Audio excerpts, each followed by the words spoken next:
Boa noite, tudo bem, gente? Vamos chegando à nossa live dos pastores da Igreja Presbiteriana da Gávea. Já estamos online, pode ir chamando o pessoal para eles virem. A gente está aqui já pela mais ou menos próxima meia hora. Estaremos aqui conversando com vocês acerca da palavra do Senhor, do que ela tem para nós hoje. Hoje vamos abordar o livro de Atos dos Apóstolos. Boa noite, reverendo Alexandre. Boa noite, reverendo Guilherme, reverendo Leonardo. Que alegria estarmos aqui mais uma vez para pensarmos na palavra de Deus e, através dela, conseguirmos entender o nosso momento, a nossa vida e a nossa jornada aqui na Terra. Amém. É isso aí. Boa noite, reverendo Guilherme, Alexandre, você que nos acompanha. Que Deus te abençoe. Que seja mais um tempo agradável aqui, à luz da palavra de Deus. E hoje nós vamos andar um pouco no livro de Atos dos Apóstolos, um livro importantíssimo, escrito por Lucas. E o desejo dele, depois de acurada investigação, é que nós pudéssemos ter acesso ao que aconteceu logo depois da ascensão de Cristo Jesus. Então, é um livro importantíssimo, são os primeiros passos da igreja depois da ascensão de Cristo Jesus, e nós temos aqui a manifestação magnífica da chegada, né, da inauguração do ministério do Espírito Santo, o Pentecoste, toda a manifestação de poder sobrenatural, algo extraordinário na vida daquele povo, e depois o desenvolvimento, o desenrolar, né, da história da igreja aqui em Atos dos Apóstolos. É um livro central para você entender os primórdios da nossa fé, um livro que tem toda uma ambientação geográfica ampliada. Você começa com a história ali em Jerusalém, depois vai para a Judéia, Samaria, e o livro continua entrando, né, na região da Síria, vai para a Turquia, entra pela Europa, via Macedônia, desce, né, e você tem a cidade de Atenas, Corinto. Quer dizer, é uma coisa magnífica o livro de Atos, geograficamente, né, a expansão do Evangelho, do conta de tantas regiões, culturas diferentes. E assim como hoje nós estamos vivendo um tempo em que tudo é muito global, nós vemos em Atos o desenvolvimento, né, global do Evangelho. E isso, para nós, é muito inspirativo, né, reverendo Alexandre? Com certeza. O livro de Atos, ele vem para mostrar que o Evangelho não era para ficar restrito em Jerusalém, não era só para o povo de Israel, mas o amor de Jesus era para ser derramado em toda a terra. Então, nós, para entendermos o livro de Atos, precisamos voltar nos evangelhos, porque quem escreve é um médico, Lucas, e ele já havia escrito o evangelho, e agora ele escreve Atos, destinado a um grande amigo dele, chamado Teófilo, e nós temos, então, esse livro de Atos falando a respeito da expansão da igreja, da mensagem de amor de Jesus Cristo sendo espalhada para várias nações. Então é um momento muito marcante, porque os evangelhos terminam com a morte de Jesus, né, e depois só fala que Jesus ressuscitou, e aí você tem agora o livro de Atos falando sobre os 40 dias que Jesus passou aqui na Terra com os discípulos, depois de ressurreto, e não só com os discípulos, mas Paulo vai falar em 1 Coríntios 15, que Jesus aparece para muitas pessoas, num determinado momento, para mais de 500 pessoas, e aí esses 40 dias que Jesus ressurreto, ele anda aqui na Terra e ele convive com as pessoas, especialmente com seus discípulos. Isso gera uma vontade muito grande dos discípulos de ir embora. E aí lá no versículo 7 do capítulo 1, versículo 6, os discípulos perguntam para Jesus: bom, Jesus, o senhor já morreu, ressuscitou, quando é que vai chegar a nossa vez? E Jesus fala: não compete para vocês conhecer tempos e épocas, isso é exclusivo do Pai. E eu acho que aqui, pastores, a gente já começa a entender algumas coisas. Primeiro, o sofrimento, a adversidade, os problemas pessoais e até globais não podem dizer para a gente que Jesus está voltando agora. Porque o próprio Cristo fala aqui que isso compete exclusivamente ao Pai. Mas o Espírito Santo seria derramado o poder do Espírito para que essa igreja, em oração, pudesse contar as boas novas de salvação ao mundo. Então, reverendo Guilherme, a gente já vê ali no derramamento do Espírito as pessoas de vários países ouvindo falar do amor de Jesus em sua própria língua, né? Exatamente, reverendo. E a gente percebe, alguns comentaristas até dizem que poderia ser trocado o Atos dos Apóstolos para Atos do Espírito Santo. A presença tão maravilhosa do Santo Espírito ali pairando no meio do povo, a igreja primitiva ali iniciando, então, a sua organização, a questão do olhar para o próximo, de comunhão.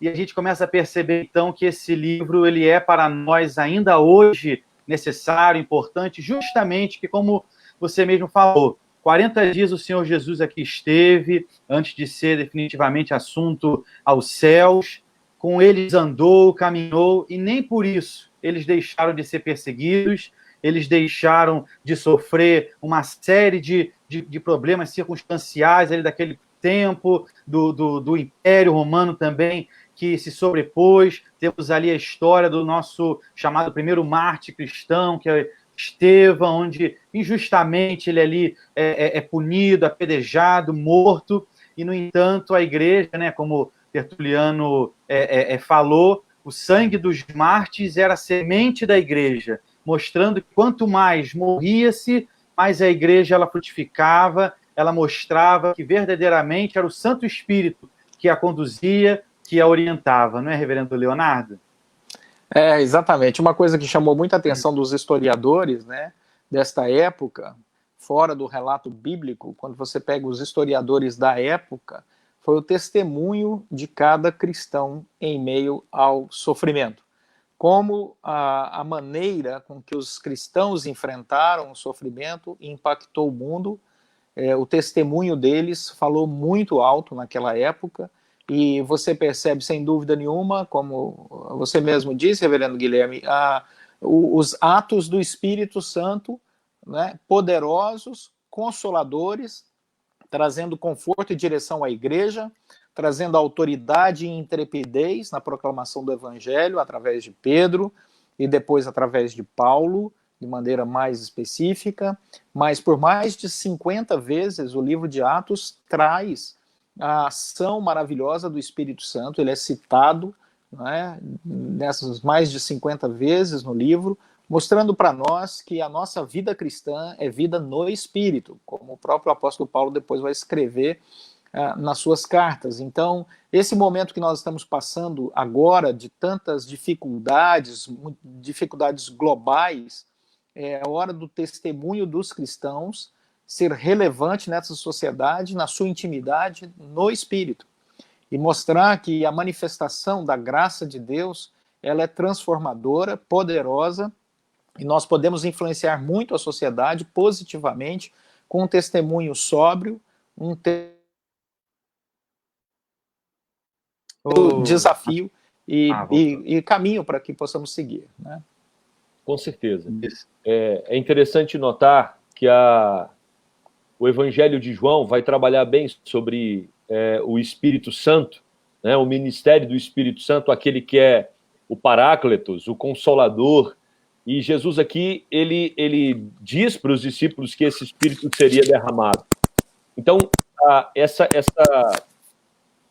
Atos 1:8, quando vai dizer que recebereis poder, esse poder é exatamente essa capacitação do Espírito Santo para que tenhamos condições de atravessar as adversidades da vida. Então, momentos como esse que nós estamos atravessando, você pode ter plena convicção. O Espírito Santo de Deus, ele nos dá condições, ele nos dá poder para continuarmos na jornada, mesmo diante das adversidades. É ele quem nos capacita Amém. Em cada uma das provações que nós enfrentamos, inclusive quando o Wi-Fi cai.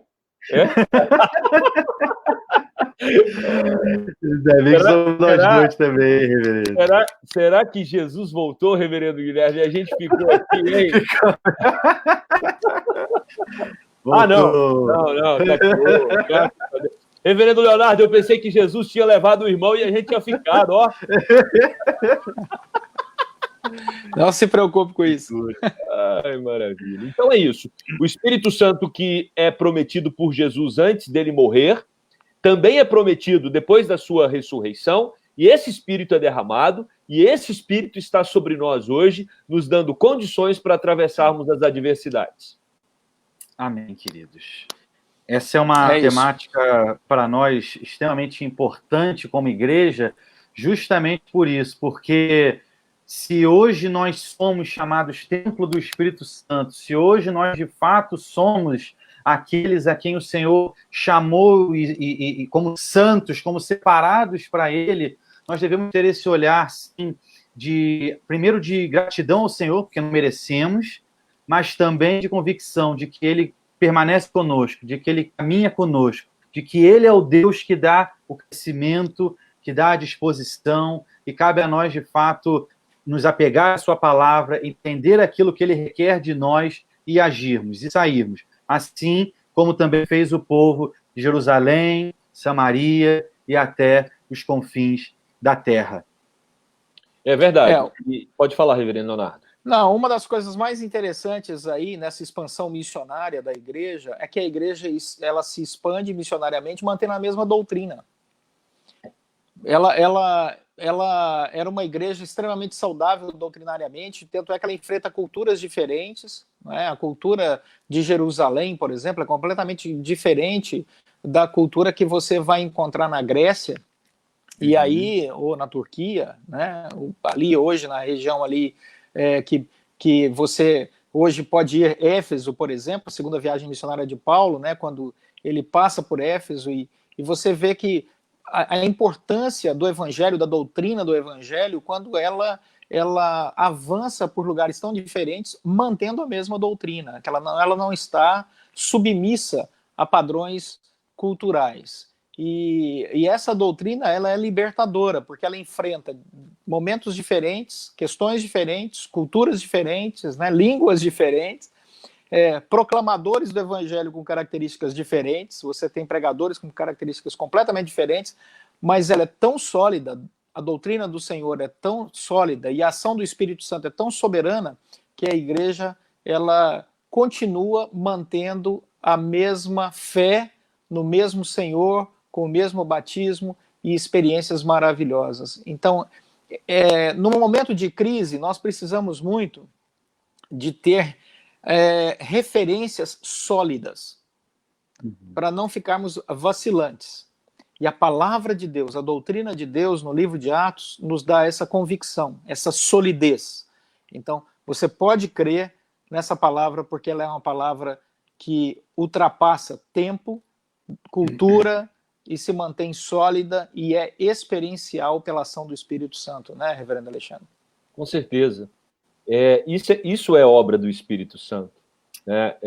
Você vê lá em Atos 2, 42 a 47, que com o derramamento do Espírito, as pessoas perseveravam na doutrina, reverendo Leonardo. Então, a doutrina dos apóstolos, a doutrina de Cristo, a comunhão, o partir do pão e as orações são marcas dessa presença do Espírito Santo de Deus em vários momentos da história e, como você bem disse, em várias culturas. Então, são marcas do Espírito Santo, né? A firmeza na palavra. Por isso que em momentos como esse que nós estamos atravessando, nós temos que nos apegar aos textos bíblicos, porque são eles que vão nos nortear. O Espírito Santo vai nos alimentar através da palavra.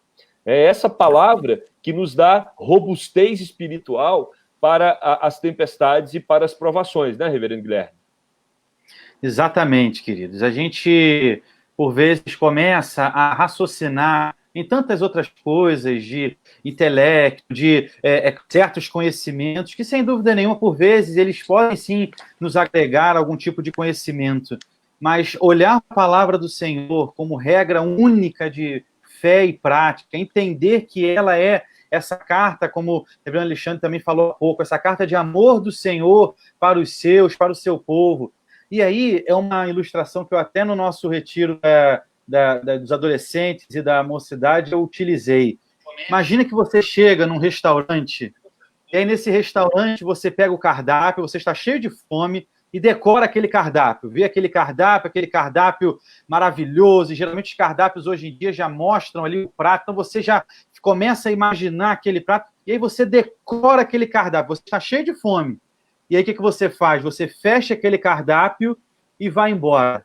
Você decorou o cardápio, você viu os pratos que poderiam ser bonitos, até ali no restaurante você sentiu o cheiro de alguns, mas isso te alimentou? Isso verdadeiramente foi para você algo que te satisfez e que trouxe para você alimento ali na hora que você precisava? Claro que não. Muitas pessoas, elas por vezes dizem, não, eu já li a Bíblia não sei quantas vezes, sei o Salmo 23 de cor, mas verdadeiramente ela é a palavra de Deus para você, sua única regra de fé e prática, e dela você se alimenta, e dela você bebe, ela sacia, e na verdade não existe momento algum onde a gente vai falar, não, pronto, já li a Bíblia o que eu tinha que ler, eu já fui à igreja não sei quantas vezes na minha vida, já orei o que tinha que orar. E, assim, e é um prazer isso, como crentes, o conhecer e continuar com esse conhecimento do Senhor, da sua palavra, do seu Filho, e claro, agora, como a gente está falando, tão particularmente, do Santo Espírito de Deus, né, Reverendo Leonardo? Exatamente, essa experiência maravilhosa com Deus, que mudou, por exemplo, uma vida de uma pessoa central aqui, né, um personagem central do livro de Atos, que foi o apóstolo Paulo. Não é? A intimidade que o apóstolo Paulo desenvolveu num primeiro momento com o próprio Senhor Jesus, né, e depois sendo guiado pelo Espírito Santo ao longo de toda a sua jornada, chegou um ponto em que você lê no livro de Atos, ele dizendo assim, fomos impedidos pelo Espírito Santo para não irmos a tal lugar pregar o evangelho. Isso é algo bem interessante, né? Quer dizer, você está saindo para pregar o evangelho e aí o Espírito Santo te impede, fala, não, ali não é para você ir. E de repente ele é impelido, agora sim, né, estimulado, dirigido pelo Espírito Santo para ir para outra região, e a viagem dele se torna uma viagem tranquila. Quando ele chega em Neápolis, né, ele faz uma viagem que dá metade do tempo que normalmente levaria, os ventos foram todos a favor dele quando ele sai da Turquia e vai chegar à Europa pela primeira vez. Então ele entra em Neápolis, e de Neápolis ele caminha 14 quilômetros e chega na cidade de Filipos. Então você vê que Deus estava abrindo as portas, escancarando, e em Filipos, quando ele chega em Filipos para proclamar o evangelho, ele encontra lá o grupo, né, às margens daquele lindo riacho, né, tá lá Lídia e um grupo reunido, e ele proclama o evangelho ali. O lugar é magnífico, né, de se conhecer. A casa de Lídia está lá até hoje, para quem tiver a oportunidade de ir à cidade de Filipos, né? Você chega e vê aquela movimentação toda, fala que coisa maravilhosa, Deus nos deu o privilégio de deixar aquilo ali preservado, né? E aí você vê que o evangelho expande rapidamente naquela região, porque Paulo estava na direção do Espírito Santo, no centro da vontade de Deus. E quando você está no centro da vontade de Deus, você sente quando as portas se fecham e quando as portas se abrem. E quando as portas se abrem, tudo flui na leveza da ação maravilhosa do Espírito Santo de Deus. Apesar das perseguições, apesar das dificuldades, é em Filipos que Paulo, por exemplo, é preso, mas aí vem o Senhor, mais uma vez, age com poder, ele é liberto. Ao ser liberto, ele consegue, no seu diálogo ali com as autoridades, estabelecer princípios sólidos para que o evangelho nunca mais tivesse problema na cidade de Filipos. E outras portas se abrem, ele vai a Tessalônica, vai a Bereia, desce, né, uma estrada longa, né, proclamando o evangelho por todo o tempo, e em toda a Grécia. E você vê que nós precisamos aprender com essas experiências desses grandes homens de Deus, dessas grandes mulheres de Deus, como foi Priscila, né, no livro de Atos também, do fluir de Deus na nossa agenda.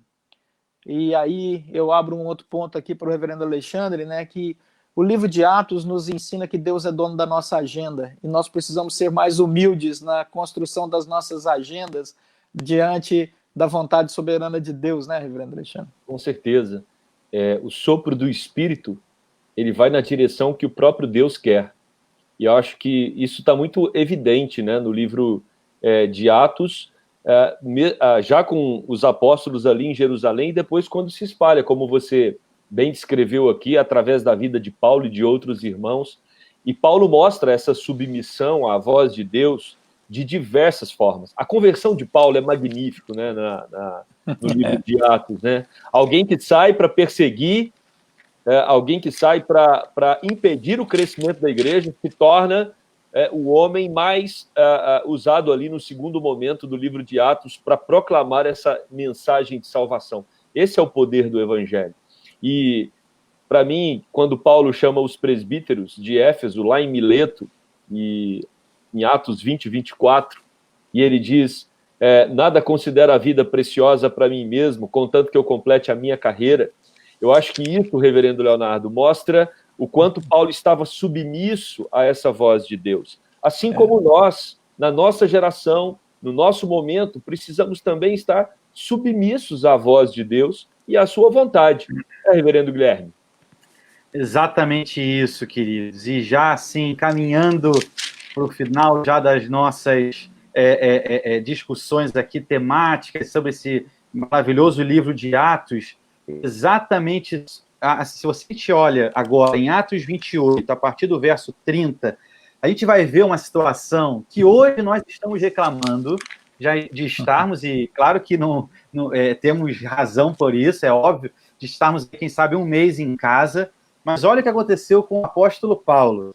Por 2 anos, permaneceu Paulo na sua própria casa, que alugara, onde recebia todos que o procuravam, pregando o reino de Deus e com toda a intrepidez, sem impedimento algum, ensinava as coisas referentes ao Senhor Jesus Cristo. 2 anos o apóstolo Paulo esteve ali prisioneiro, com uma espécie de prisão domiciliar ali, e isso o texto nos diz que não foi impedimento para que ele pudesse falar do Senhor Jesus, falar do Espírito Santo derramado, falar ali da boa nova. E hoje, queridos, graças ao Senhor que nós temos isso, a tecnologia que não nos impede, apesar, sem dúvida, dessa questão desse vírus, e nós estamos nas nossas casas, claro, prezando pela nossa saúde, pelo nosso templo do Espírito Santo, mas que isso não nos impeça de espalharmos essa boa nova, que isso não nos impeça de buscarmos o Senhor,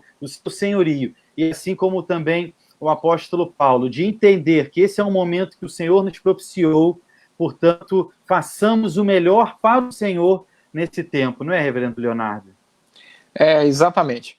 É impressionante como Paulo via a ação de Deus até na sua prisão, e a oportunidade de pregar o evangelho, a guarda que estava cuidando dele, né, os guardas que ficaram ao seu redor, acabaram ouvindo perdi a oportunidade.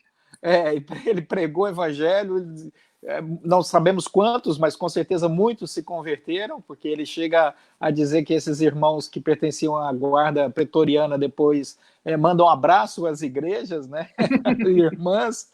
Então, é para ficar preso? Ok, vou continuar pregando o evangelho aqui, entre cadeias, né, e escrevendo cartas que até hoje, inspiradas pelo Espírito Santo, falam aos nossos corações. Então, é aprender a frutificar, a produzir frutos em qualquer solo, né, que nós estivermos sendo lançados como semente da graça de Deus aí, né, mudando um pouco aí a perspectiva da parábola do semeador, né. Então, se nós estamos sendo lançados por Deus para um terreno mais árido, vamos ali, pela graça do Senhor, frutificar. Se o Senhor nos lança num lugar onde o terreno é bem mais fértil também, segundo a graça dele, nós vamos ali frutificar. Então, é importante ver isso na vida do apóstolo Paulo para servir para nós, porque, via de regra, as pessoas querem uma condição perfeita para proclamar o evangelho, ou quem sabe até um conhecimento perfeito. Eu gostaria de compartilhar o evangelho, mas eu queria conhecer muito mais Bíblia e teologia para poder fazê-lo. Não, meu querido, comece agora, porque você é bênção agora, aonde você está, com o conhecimento que você tem, confia que a ação do Espírito Santo irá te guiar debaixo dessa orientação santa para a glória do próprio Deus, né, reverendo Alexandre? Amém. Com certeza. Eu só quero enfatizar terminando aqui o livro de Atos, né, chamar a atenção para o fato de que a missão que começou lá, em Jerusalém, que se espalhou através da vida dos personagens de Atos, essa missão não acabou. Alguns teólogos vão até dizer que Atos é um livro inacabado, porque essa missão continua sendo executada pela igreja. Então agora é o nosso momento de continuar escrevendo a história que Deus começou lá em Atos, e somos os personagens que Deus chamou para darmos testemunhos do seu amor a esse momento, à nossa geração, e precisamos fazer isso com a mesma alegria, com a mesma disposição e com a mesma doutrina, assim como os apóstolos fizeram, por uma razão muito simples. O Espírito Santo é o mesmo que atuou ali é o que atua em nós para sermos luz no mundo de trevas, para falarmos de alegria num mundo mergulhado na tristeza e também para espalharmos a esperança de Jesus num mundo tão desesperado. Amém, queridos. Graças a Deus. Eu vou pegar agora algumas perguntas dos irmãos aqui nos nossos comentários. A Lins de César pergunta: como conversar sobre o Espírito Santo com aquelas pessoas que não acreditam na Trindade? Então, uma pergunta que ela faz, quem sabe uma questão até evangelística, né, de como tratar sobre essa questão do Espírito Santo, para aquelas pessoas que não conhecem o nosso Senhor, né, e o próprio Espírito Santo. É uma boa pergunta, Alice. Assim, quando você vai defender a divindade do Espírito Santo para quem não acredita na Santíssima Trindade, você tem que recorrer a todos os textos da Escritura que falam da Santíssima Trindade, como, por exemplo, lá a primeira carta de João, a partir do capítulo 5, né, quando ele descreve muito claramente, né, as três pessoas da Santíssima Trindade. E ali você vai te dar um argumento muito bom nessa direção. E aí você pode usar o argumento dali de 1 João para construir lá em Gênesis capítulo 1, quando Deus diz: façamos o homem à nossa imagem, à nossa semelhança. Então, a minha recomendação para você é que você busque os textos bíblicos todos, onde mostra a Trindade e a presença do Espírito Santo na Santíssima Trindade, né? Então, Bíblia, né? Não tem outra saída. Não há como você buscar uma outra lógica, né? A Santíssima Trindade tem que buscar na Escritura Sagrada todos os textos onde você encontra a referência da divindade na pessoa do Espírito Santo. Eu só queria sugerir, Alinges, você pode anotar aí, não só ela, mas também todos que estão nos ouvindo, lá em João 14, versículo 16, Jesus Cristo diz assim: olha só a Trindade, conforme o reverendo Leonardo acabou de falar. E eu rogarei ao Pai. É Jesus, o Filho, rogando ao Pai. E o Pai vos dará o outro Consolador, a fim de que esteja para sempre convosco. Quem é o Consolador? O Espírito da verdade, que o mundo não pode receber, que não o vê. Aí Jesus diz no verso 18: não vos deixarei órfãos, voltarei para vós outros. Jesus voltará para os discípulos novamente, de que forma? Através da terceira pessoa da Trindade, que é o Espírito Santo. Então essa é uma forma clara de mostrar o funcionamento da Trindade. O Filho roga ao Pai para que envie o Espírito, e o Espírito que virá é o próprio Espírito do Senhor Jesus Cristo. Amém. Exatamente. É isso mesmo, queridos. Nós aqui agora ainda temos algumas pessoas agradecendo o nosso estudo aqui no livro de Atos, a nossa querida Viviane Zambelli. O livro de Atos é, sem dúvida, uma referência da fé e obediência ao ID de Jesus. Sem dúvida que nós, ao olharmos a sua palavra, olhamos para essa palavra e vemos como ela é para nós hoje, né? E também o nosso irmão Marcos Vinícius, impressionante a maneira que o Santo Espírito, usando Lucas, o médico amargo, examinando as Escrituras, como um botânico examina uma planta. Realmente foi um servo do Senhor usado, né, para ele, para ali colocar aquelas passagens tão belas e significativas para a nossa fé. Queridos, nós agradecemos demais aqui os comentários, os likes, vocês aqui nos acompanhando. Nós gostamos sempre de deixar aqui algumas dicas para vocês também, de leitura. Quero sempre lembrar do nosso aplicativo. Nós estamos agora numa fase de colocar também essas nossas lives no aplicativo em forma de podcast, ou seja, de uma forma que você vai somente ouvir, você vai estar no ambiente, bota o seu fone de ouvido no nosso aplicativo, você consegue também nos ouvir, e essa live também ficará no Facebook aqui, gravada, para que você possa, ao longo dos próximos dias também, nos ver, nos ouvir aqui também com mais calma. Acho que o reverendo Leonardo também tem uma dica para nós de literatura, não é, reverendo? Exato. Para você conhecer um pouco mais do desenrolar dessa história do livro de Atos, tem muitos livros bons. Um deles é o Stephen Neill, História das Missões, um livro já um clássico, né, da Vida Nova, da editora Vida Nova. Stephen Neill, História das Missões. Acho que esse é um excelente livro para você ver a ambientação histórica e o desenrolar das missões a partir do livro de Atos. Ok? Esse é um bom livro. Outros livros na área de história para você enriquecer, porque a história ensina muito a ação de Deus na vida do povo de Deus. Tem uma série maravilhosa do Justo Gonzalez, que conta todo o desenvolvimento da história do cristianismo. É um excelente livro também para você comprar, uma série, né, de livros para você comprar e conhecer a história com mais calma. E é uma literatura gostosa de ler, né? Amém, queridos. Quero já passar as nossas despedidas. Que Deus os abençoe, os guarde, que dê uma boa noite de descanso e que o nosso Senhor continue a cada dia nos chamando para si, que nós possamos nos apegar à sua palavra, nós possamos entender esse nosso chamado que não deve nos trazer orgulho com relação aos outros, mas deve nos fazer, sim, ter no coração voltado mais para a sua palavra e, claro, sempre olhando para a figura do nosso autor e consumador da nossa fé, Senhor Jesus Cristo. Boa noite, reverendo Alexandre. Boa noite, reverendo Guilherme, reverendo Leonardo. Eu só quero deixar uma frase para todos que estão nos ouvindo.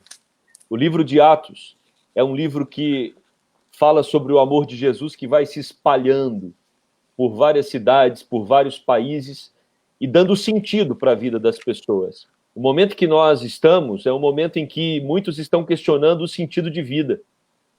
Alguns pilares foram abalados. E eu quero dizer para você que Jesus é aquele que dá sentido para a nossa vida, Jesus é aquele que dá sentido para o nosso sofrimento e Jesus é aquele que dá sentido até para a nossa morte.